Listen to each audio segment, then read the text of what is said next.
So I've owned the Sony A80J OLED for a full year now. In this video I'm going to discuss my experience of using this TV on a daily basis for movies, TV and gaming on the PS5 and Xbox Series X. I have the 65-inch version and it's certainly been a good purchase overall. The picture quality has been fantastic, but there have been a few minor negatives that we'll come on to. Whilst the A80J is a 2021 model, there's still plenty available at retail stores, so you can pick one up right now at a great price. Specs wise, the A80J is pretty much standard for a premium OLED TV. It's a 4K panel with HDR, Dolby Vision, VRR and 120Hz refresh rate. However, due to the fact that it only has two HDMI 2.1 ports, one of which is the eARC port, you can only enjoy the full capabilities of one next-gen games console. Now, when I got this TV, I only had a PS5, so it wasn't really an issue, but as I mentioned earlier, I now have an Xbox Series X as well. So whilst my PS5 enjoys the full HDMI 2.1 feature set with 4K 120 and VRR, my Series X can only do 4K 60 with no VRR.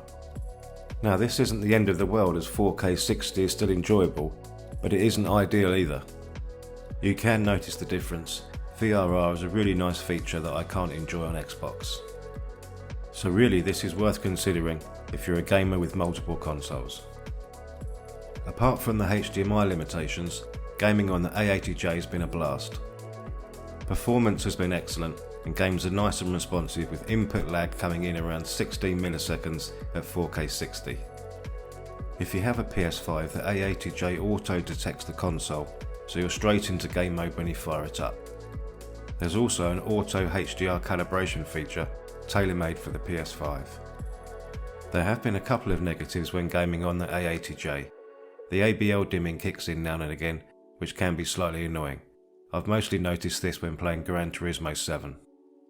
Thankfully this doesn't happen too often, but it will occur from time to time with games that have a lot of HUD graphics.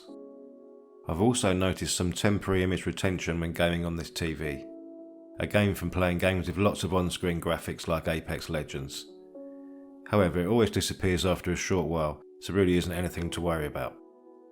I've done a ton of HDR gaming on this TV, and after a year there are zero signs of any burn-in, so I don't think that's going to be an issue. For TV and movie streaming, the A80J has been a fantastic performer.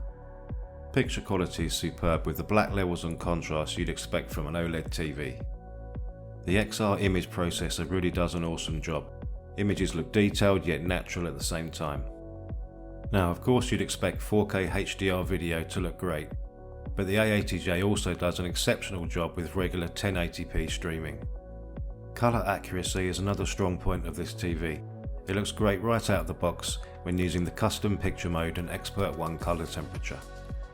For regular SDR TV viewing, you can just leave it on these settings and not have to worry about it again. Dolby Vision movies and TV shows look incredible on this TV. You have Dolby Vision light and dark modes to choose from, depending on if you have any ambient light in your room. For regular HDR content, I again use the custom picture mode, as that is the most accurate. HDR Brightness is good but not great, and this is the only minor complaint I have with the otherwise awesome picture quality of this TV.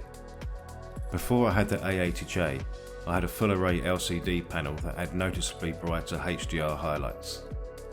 Now don't get me wrong, I far prefer the OLED. Picture quality is significantly better overall and HDR content looks excellent, but I do sometimes wish that the HDR highlights had a little more impact. Unfortunately, brightness has never really been the strong point of OLED TVs. However, the newer quantum dot OLEDs that released this year are much better in this regard. So to conclude, I'd say the A80J has been a solid buy for me. Even a year on, I still appreciate the stellar image quality when watching movies and TV content or playing video games. Now I have both next-gen consoles, I do wish it had more HDMI 2.1 ports. So that's something to think about if you plan on using multiple games consoles. However, if you only have the one console, then the A80J pretty much ticks all the boxes.